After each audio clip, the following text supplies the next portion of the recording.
এর আগে তুলে দাও। সুপ্রিয় শিক্ষার্থী, আসসালামু আলাইকুম। তোমরা কেমন আছো?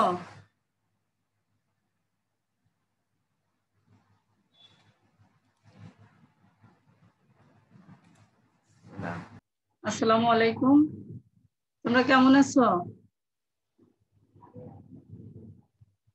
আমরা আজকে অষ্টম শ্রেণী বাংলা প্রথম পত্র পড়াবো। আজকের পাঠ আমাদের বাংলা বইয়ের অর্থাৎ সাহিত্য কণিকায় দুটি পাঠ থাকে, একটা হলো গদ্য পাঠ, একটা হলো পদ্য পাঠ। আমরা আজকে পদ্য পাঠ পড়াবো। আমাদের পদ্যাংশটির নাম হলো প্রার্থী। আর আমার পরিচিত অবশ্যই জানো।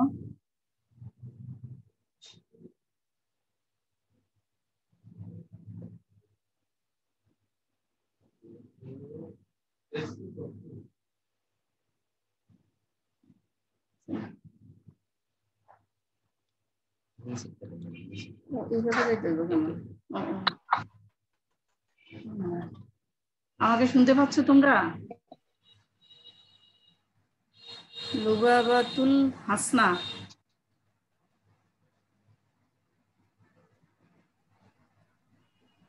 ছবিগুলো দেখো।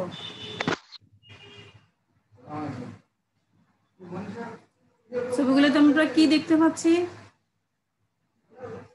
আমরা প্রার্থনা করা দেখতে পাচ্ছি। যারা প্রার্থনা করে তাদেরকে আমরা কি বলি? প্রার্থী বলি।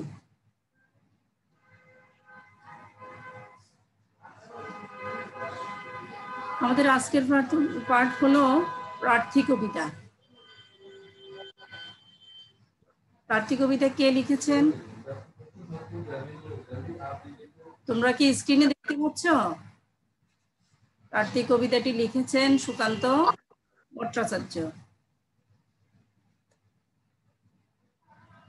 আমরা এই কবিতাটি পড়ে কি শিখবো সেটি আমরা এখন দেখব। কবি পরিচিতি ব্যাখ্যা করতে পারবো, শব্দের অর্থ ব্যাখ্যা করতে পারবো, অবহেলিত মানুষের প্রতি মমত্ববোধ বর্ণনা করতে পারবো, মানুষের দুঃখ দুর্দশা ব্যাখ্যা করতে পারবো। আমরা এখন প্রার্থী কবিতাটি যিনি লিখেছেন ওনার সম্পর্কে জানবো। ছবিতে কাকে দেখা যাচ্ছে? কবি সুকান্ত ভট্টাচার্যকে দেখা যাচ্ছে। কবি সুকান্ত ভট্টাচার্যের জন্মসাল কত সালে বলতে পারবা? 1926 সালে মাতুলালয়ে।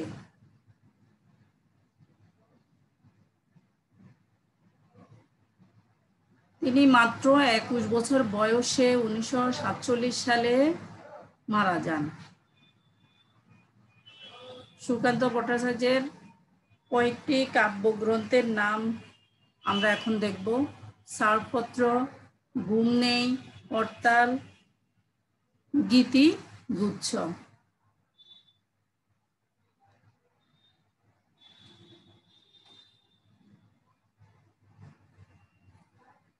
এই কবিতায় আমরা মানব মুক্তির জয়গান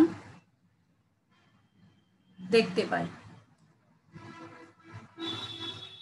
কবিতার মধ্যে প্রতিবাদ ও বিদ্রোহের সুর। আমরা এই কবিতাটি পড়ে কি দেখতে পাচ্ছি? প্রতিবাদ ও বিদ্রোহের সুর। আরো দেখতে পাচ্ছেন শোষিত নিপীড়িত মানুষের মুক্তির আন্দোলনে নিজেকে জড়িয়ে আমরা মানুষের প্রতি মমতা সৃষ্টি করব। অন্নহীন, বস্ত্রহীন ও আশ্রয়হীন মানুষের দুর্দশায় আমরা কি হব? ব্যথিত হব।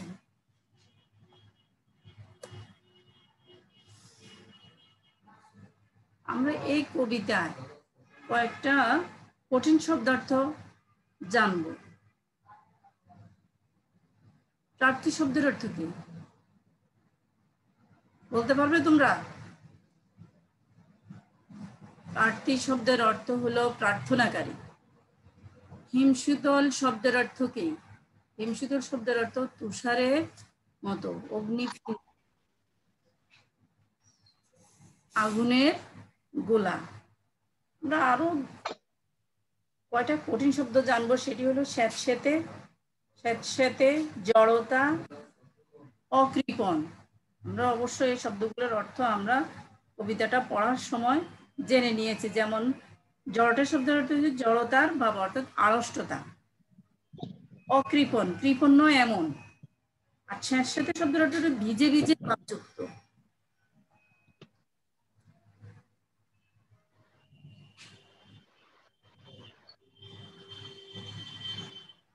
আমরা এই কবিতাটি যিনি লিখেছেন, আমরা ওই কবির জন্মসাল কবে এবং কোথায় সেটি জানব, এবং প্রার্থনা শব্দের অর্থ কি সেটি জানবো। তার রচিত দুটি কাব্যের নাম বলবো। তোমরা কি বলতে পারবে কবি কত সালে জন্মগ্রহণ করেন? আমরা একটু আগে স্ক্রিনে দেখিয়েছিলাম কবি সুকান্ত ভট্টাচার্য 1926 খ্রিস্টাব্দে কলকাতায় তার মাতৃত্বালয়ে জন্মগ্রহণ করেন। প্রার্থনা শব্দের অর্থ কি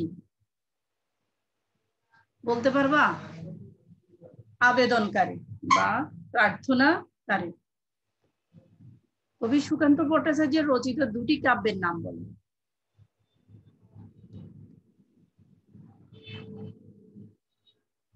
আমরা এর আগে পড়িয়েছিলাম কবি সুকান্ত ভট্টাচার্যের রচিত কাব্যগ্রন্থ দুটির নাম হলো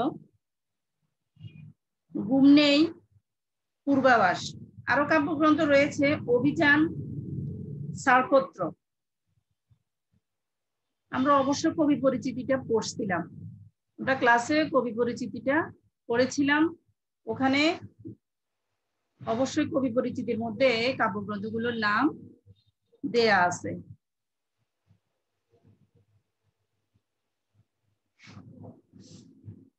আমরা আদর্শ পাঠ বলতে আমরা বিগত ক্লাসও বলেছিলাম শিক্ষক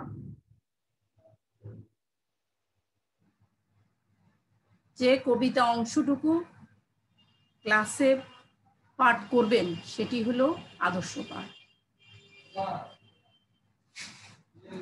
কি দেখতে পাচ্ছি?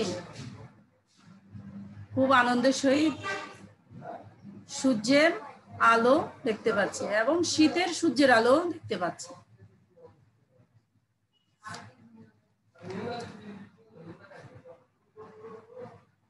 আমরা একটু কবিতা অংশ পড়ে নিই। হে সূর্য, শীতের সূর্য, হিম শীতল সুদীর্ঘ রাত, তোমার প্রতীক্ষায় আমরা থাকি।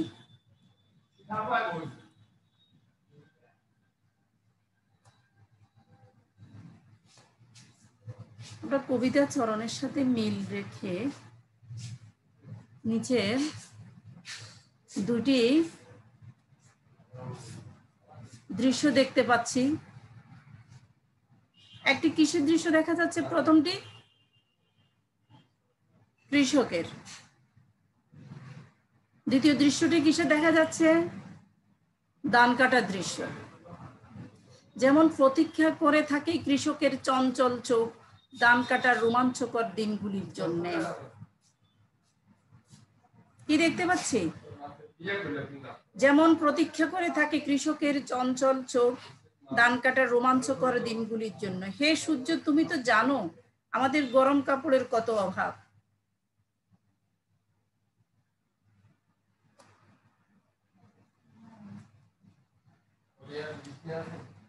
কবিতার সাথে আমরা মিল করব। সূর্যকে কি বলতেছিল? হে সূর্য, তুমি তো জানো আমাদের গরম কাপড়ের কত অভাব। গরম কাপড় দেখা যাচ্ছে? সারা রাত খড়কুটো জ্বালিয়ে এক টুকরো কাপড়ে কান ডেকে কত কষ্টে আমরা শীত আটকাই।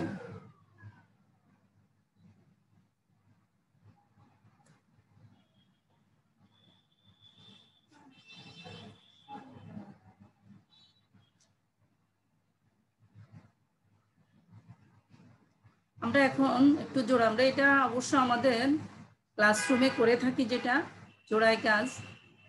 ধান কাটার সময় কৃষকের মনের অবস্থা কেমন হয়? কেমন হয়? খুব আনন্দের না? দ্বিতীয় নম্বরটি দেখো, গরম জামা কখন এবং কেন প্রয়োজন হয়? শীতের সময় আমাদের কি গরম জামার প্রয়োজন হয়।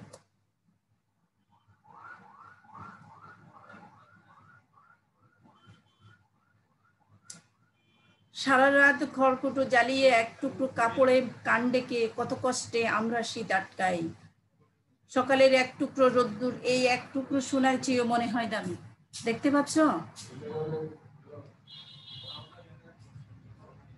খড়কুটো জ্বালিয়ে কি করতেছে? সকালবেলা আগুন পোয়াচ্ছে। পরবর্তী দৃশ্যটি দেখতে পাচ্ছ, কান ডাকা। সারা রাত খড়কুটো জ্বালিয়ে এক টুকরো কাপড়ে কান ডেকে। শীতের রাত্র কিভাবে শীতের রাত কাটাচ্ছে? সকালের রৌদ্র কিভাবে উঠছে দেখতে পাচ্ছ? আর সকালের রৌদ্রটা সোনার টুকরোর মতো, সোনার টুকরোর সাথে তুলনা করেছে। এক টুকরো রৌদ্র মানে অর্থাৎ সূর্য ওঠার সময় যে রোদটা উঠে সেটা এক টুকরো সোনার সাথে তুলনা করেছে। কত কষ্টে আমরা শীত আটকাই সকালের এক টুকরো রৌদ্র, এক টুকরো সোনার চেয়েও মনে হয় দামি। ঘর ছেড়ে আমরা এদিক ওদিকে যাই এক টুকরো রৌদ্রে তৃষ্ণা।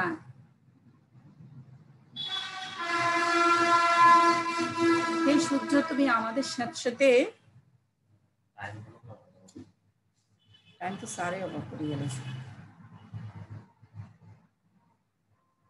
নিজে ঘরে উত্তাপ আর আলো দিও, আর উত্তাপ দিও রাস্তার ধারে ওই উলঙ্গ ছেলেটাকে।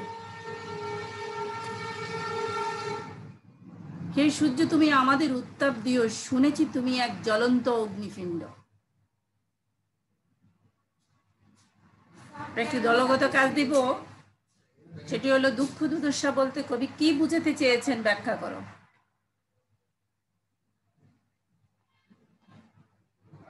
আমরা এই কবিতাটি পড়ে কি শিখেছিলাম ওটার উপর আমরা একটু এখন প্রশ্ন করব, অর্থাৎ মূল্যায়ন করব। কবি কোন রোগে আক্রান্ত হয়েছিলেন তোমরা কি জানো? কবি যক্ষা রোগে আক্রান্ত হয়েছেন। কবি সকালের এক টুকরো রোদকে কার সাথে তুলনা করেছেন? এক টুকরো সোনার সাথে তুলনা করেছেন। হিমশীতল শব্দের অর্থ কি? তুষারের মতো ঠান্ডা। কবি কত বছর বয়সে মারা যান বলতে পারবে? কবি 21 বছর বয়সে মারা যান। এখন একটা বাড়ির কাজ দিব তোমাদেরকে, তোমরা খাতা কলম নিয়ে নিশ্চয়ই বসেছো। খাতা কলম খুলে বাড়ির কাজটি লিখে নাও। অবহেলিত মানুষের প্রতি কবির যে মমত্ববোধ তোমার ভাষায় বর্ণনা করো। তোমার নিজের ভাষায় লিখবে।